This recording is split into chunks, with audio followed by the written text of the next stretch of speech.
اچھا بڑا میجر سوال، بخاری شریف جس نے ترتیب دی، مسلم شریف جس نے ترتیب دی، آپ ان کو صحیح بزرگ سمجھتے ہیں؟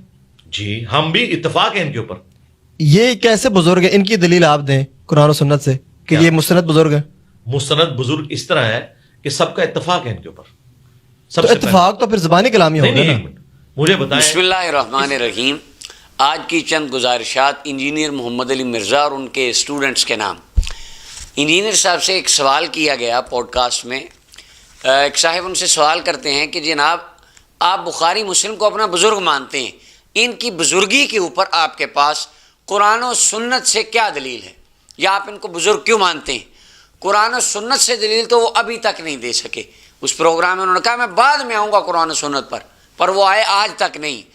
انہوں نے ساری اپنی اس گفتگو میں ایک ہی بات گھما پھرا کے کی کہ میں ان کو بزرگ اس لیے مانتا ہوں، ان کے اوپر امت کا اتفاق ہے.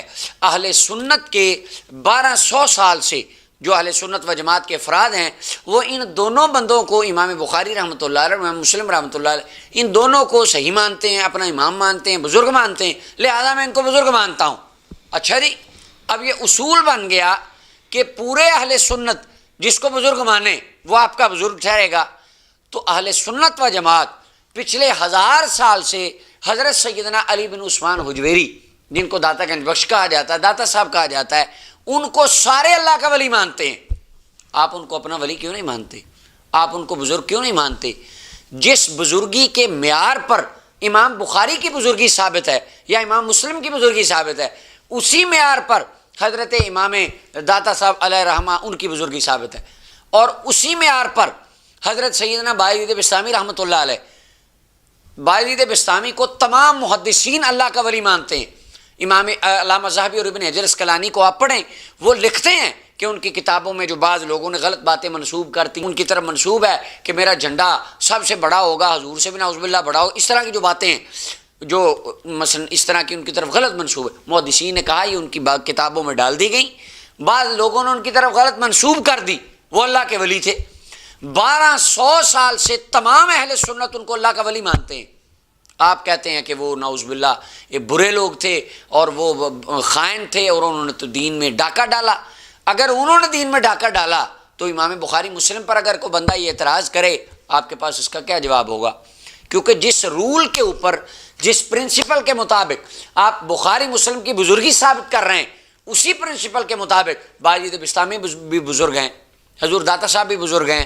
آپ ان کو اللہ کا ولی کیوں نہیں مانتے؟ انجینئر صاحب نے ایک بڑا پیارا رول مقرر کیا.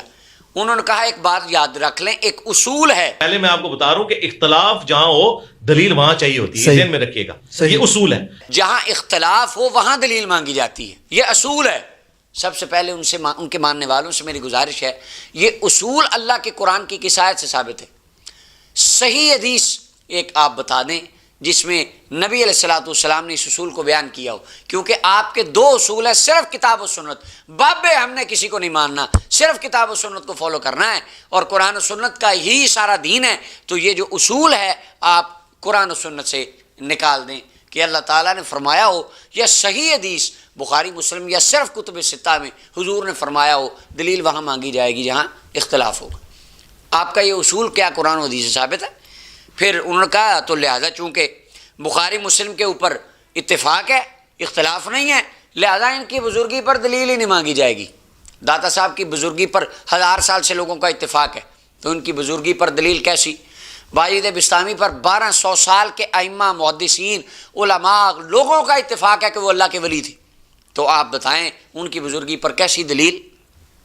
پھر وہ کہتے ہیں جی دیکھیں، کتابوں میں جو چھوڑ کر گئے ہیں وہی حق ہے. تو صوفیاء کتابوں میں غلط باتیں چھوڑ گئے ہیں. اگر صوفیاء کی کتابوں میں غلط باتیں ہیں، احادیث کی کتابوں میں بھی غلط روایات موجود ہیں، موضوع روایات، منکر روایات، شاذ روایات. بخاری میں روایت موجود ہے کہ نبی علیہ السلام نے نعوذ باللہ خودکشی کی کوشش کی، حالانکہ اس پر پوری امت جمع ہے کہ ایسا ممکن نہیں ہے، ایسا نہیں ہو سکتا، یہ نبی علیہ السلام کی شان کے لائق نہیں ہے، لہٰذا ہم اس روایت کو غلط کہیں گے.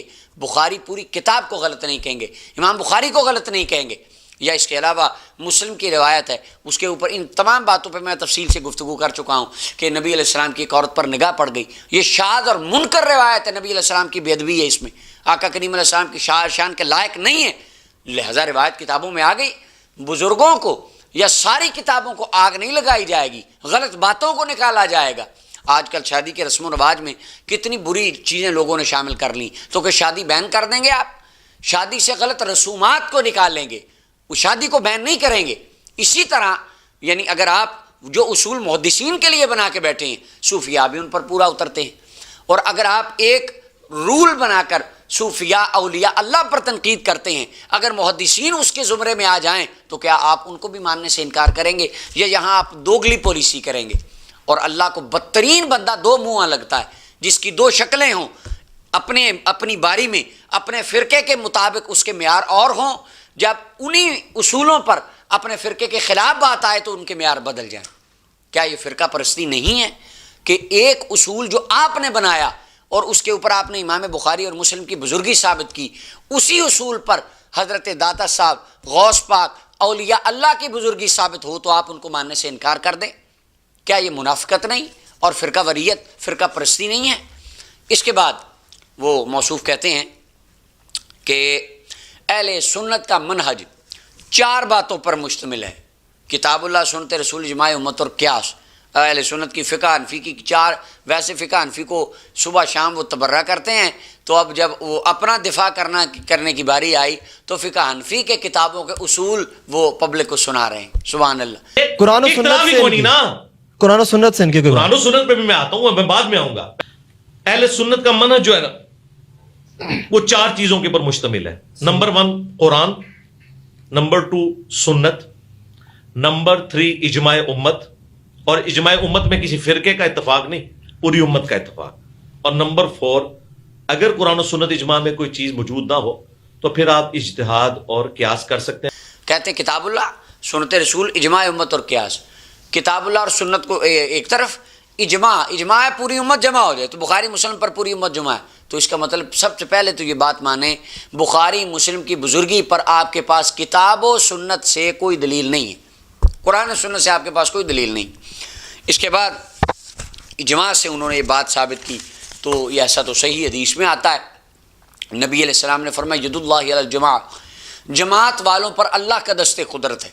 اور امت محمدیہ کے اندر 80% مسلمان حضرت داتا صاحب رحمۃ اللہ علیہ ان کو اللہ کا ولی مانتے ہیں، باجد بستامی کو اللہ کا ولی مانتے ہیں، حضور غوث پاک کو اللہ کا ولی مانتے ہیں، اولیاء اللہ کو وہ رہبر شمار کرتے ہیں. 80%، تو امت تو یہاں پر جمع ہے. اور اگر آپ کہیں 100% تو بخاری مسلم کو شیعہ تو مانتے ہی نہیں ہیں، حالانکہ وہ بھی کلمہ گو ہیں، وہ تو نہیں مانتے. تو اجماع امت کا یہ مطلب نہیں ہوتا پوری امت 100% جمع ہو جائے، یعنی اہل سنت سارے جمع ہو جائیں. اور جہاں سارے اہل سنت بخاری مسلم کو مانتے ہیں، وہیں سارے اہل سنت حضور داتا صاحب، غوث پاک، ان تمام کو اللہ کا ولی بھی مانتے ہیں. تو آپ کے نزدیک کتابیں درست ہیں، کتابوں کے لکھنے والے درست ہیں، اور وہی اولیاء اللہ اور ان کی کتابیں وہ غلط ہے.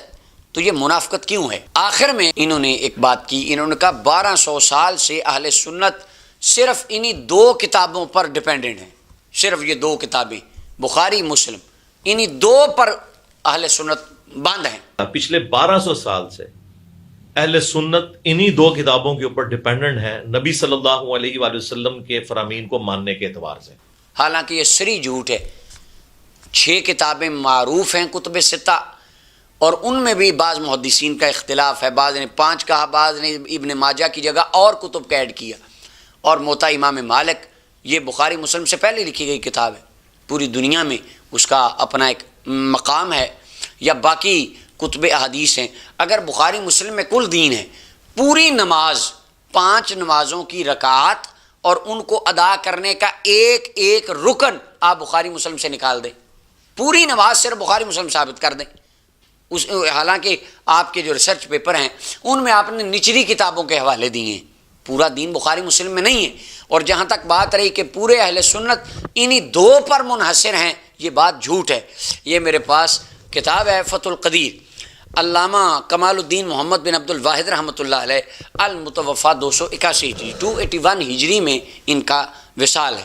یہ فرماتے ہیں پہلی جزء ہے اس کی، پہلی جلد کتاب الصلاۃ 462 نمبر پیج ہے، کہتے ہیں وقول من قال اصح الاحادیث ما فی الصحیحین، اور یہ بندے جو کہتے ہیں بس سب سے صحیح حدیثیں تو صرف وہی ہوتی ہیں جو بخاری مسلم میں آ جائیں، اور پھر جو صرف بخاری میں ہو صرف مسلم میں ہو، پھر جو ان کی شرائط پر ہوں، جو اس طرح کی باتیں کرتے ہیں، کہتے تحکمن، یہ سینہ زوری ہے، یہ بدماشی ہے، لا یجوز التقلید فی، اس طرح کی باتوں کو ماننا جائز نہیں ہے، اذ الاصحیۃ لیس الا لاجتماع رواتہما علی الشروط التي اعتبراها، کیونکہ اصل بات ان راویوں کی شرائط کا ہے کہ جن کا اعتبار محدثین نے کیا ہے، راوی جس سے حدیث لینی ہے اس میں کیا شرائط پائی جائیں یہ دیکھا جائے گا، اور اگر بخاری یا مسلم کے اندر کوئی حدیث ہو اور اس کی چین میں کوئی راوی آ جائے، وہ راوی کمزور ہو، دوسری کسی حدیث کی کتاب کا راوی مضبوط ہو، اس روایت کو چھوڑ کر اس روایت کو لیا جائے گا۔ تو یہ جو بات ہے کہ بس پوری دنیا کی لوگ ان دو پر بند ہیں، تو یہ تو بات بالکل غلط ہے، ایسی بات تو نہیں ہے۔ باقی حدیث کتب حدیث ہیں، شرح معنی الاثار امام طحاوی رحمۃ اللہ علیہ کی تصنیف ہے، شرح مشکل الاثار ان کی تصنیف ہے، حدیث کے ذخیرے ہیں، اور یہ بھی جس طرح، اور یہ امام ابن ماجہ، امام نسائی، ترمذی جس دور میں انہوں نے اپنی کتابیں لکھی اسی دور میں امام طحاوی نے اپنی کتابیں لکھی، تو ایسا کیسے ہو سکتا ہے کہ ان کی کتابوں کو مان لیا جائے اور باقی محدثین کی کتابوں کو چھوڑ دیا جائے؟ ایسی بات تو نہیں ہے۔ تو کم از کم یہ ہونا چاہیے جو معیار ایک کے لیے ہو وہی دوسرے کے لیے ہو۔ اللہ کے فضل سے ہمارا معیار ایک ہے، جس معیار پر ہم حضرت امام بخاری رحمۃ اللہ علیہ کو اللہ کا مقرب اور نیک بندہ مانتے ہیں، یا امام مسلم کو مانتے ہیں، انہی معیار پر ہم حضرت داتا صاحب رحمۃ اللہ علیہ، غوث پاک اور دیگر اولیاء اللہ جو اللہ کے نیک بندے تھے، ان کی بھی اتنی رسپیکٹ کرتے ہیں، اور ان کو بھی اللہ تعالیٰ کا ولی مانتے ہیں، ان کو بھی اللہ رب العالمین کا برگزیدہ بندہ مانتے ہیں، اور ہم ان سے بھی محبت کرتے ہیں، کیونکہ نبی اکرم صلی اللہ علیہ وسلم نے فرمایا قیامت کے دن بدترین بندہ اللہ کی بارگاہ میں جو آئے گا وہ دو منہ والا ہوگا، ایک مرتبہ بات اور کرے، دوسری مرتبہ اس کے معیار بدل جائیں۔ اللہ تعالیٰ ہمیں فرقہ واریت سے محفوظ